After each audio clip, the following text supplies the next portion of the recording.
જગતનું કોઈ પરમ સત્ય છે ને મારા વાલા યાદ રાખજો, આ જગતનું સાચામાં સાચું સત્ય તમને જાણવું હોય તો એ શું છે? ભાગવત કહે છે પરમ સત્ય એ છે કે આ ફના જગત મૂકીને તમને ને મને એક દિવસ ઈશ્વરના ધણીના દરબારમાં જવું છે ને એ પરમ સત્ય છે. હા, અને એના દરબારમાં જાશો ને ત્યારે ખાતા ખુલશે, આપણા ખાતા ખબર પડશે કે આ ગુરુમુખી છે કે નહીં, ગુરુની સેવા કેટલી કરી, શાસ્ત્ર ને કેટલું મનન રટન સમજણ વાપરી છે, એ બધું ખબર ત્યારે પડશે. અને તોય દાદા જગત સુધરતું નથી, બધું આ જુએ છે ને. કાલે વૈરાગ્યની વાત કરી સેવાનાથ બાપુ, વૈરાગ્ય લોકોને આવે છે પણ ક્ષણિક આવે છે. એક તો વૈરાગ કહેવાય છે કે લોકો શમશાનમાં જાય ને જેને મસાણીઓ વૈરાગ કહેવાય,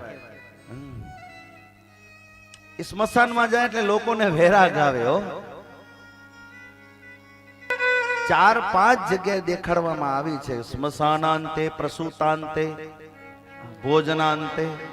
ત્યારે વૈરાગી લાગી જાય માણસને.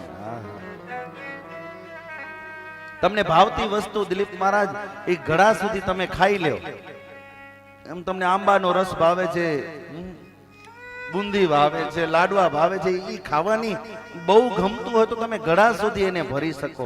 કદાચ પછી જીવવા સુધી તમે એને ભરી શકો અને પછી તૃપ્તિ થઈ જાય, વૈરાગ્ય લાગી જાય. ઓહો, આજે લાડવા ખાધા, રસ ગુલ્લા ખાધા, ગુલાબ જામુન ખાધા, એક પછી તૃપ્તિ મળે, વૈરાગ્ય લાગી જાય. બસ હવે ખાવું નથી, આ ક્ષણિક વૈરાગ. પણ 2-4 દિવસ રહીને ઈ જ ને ઈ જ વસ્તુ પાછી સામે આવે ને તો એટલું ને એટલું ખાવાની પાછી ઈચ્છા થઈ જાય. હા, એ વૈરાગ્ય ક્ષણિક હોય, ટકે નહીં. બીજું વૈરાગ લાગે છે પ્રસૂતાંતે, જે માવડીઓને લાગે છે.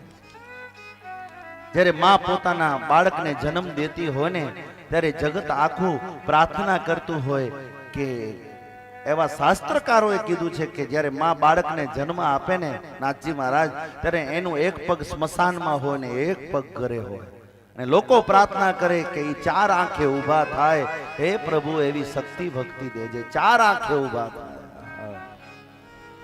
જ્યારે માં બાળકને જન્મ આપે ને ત્યારે નક્કી કરે કે હવે મારે પ્રસૂતિની પીડા સહન કરવી નથી, છતાં પણ એ વૈરાગ્ય ક્ષણિક રહે છે, ટકતું નથી, ફરીથી ચક્કરમાં પડે છે.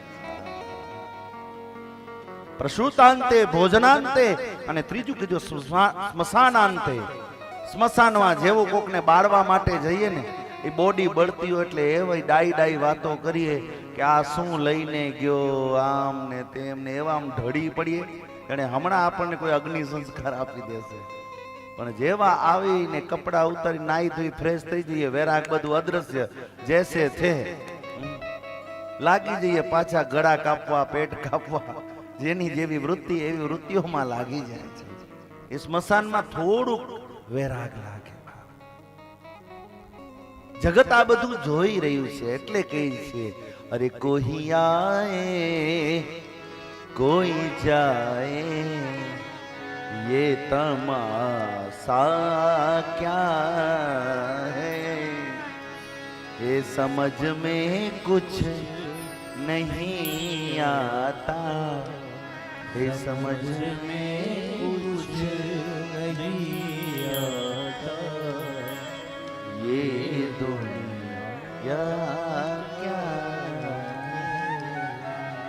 समझ में कुछ नहीं आता, ये दुनिया क्या.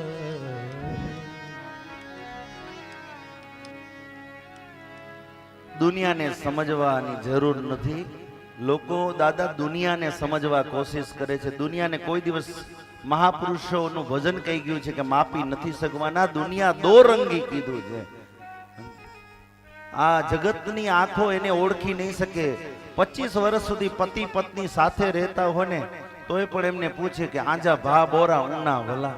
હવે 25 વર્ષ હારે રે ઈ એને ન ઓળખે તો આપણે ક્યાં કલાકોની મીટિંગોમાં એને ઓળખી જઈએ. એટલે ઈ જગતને ઓળખવાની કોશિશ કરીએ એના કરતા મારા ધણીને ઓળખી લઈએ. બાપા એકને ઓળખી લો, એક સાધે સબ સાથ. હા, એકને સાધી લો, એકને ઓળખી લો. અને જગતને ઓળખવાની જરૂર નથી. અને પહેલું જ વેદાંતનો સિદ્ધાંત છે બ્રહ્મ સત્ય જગત મિથ્યા. બ્રહ્મ સત્ય જગત મિથ્યા.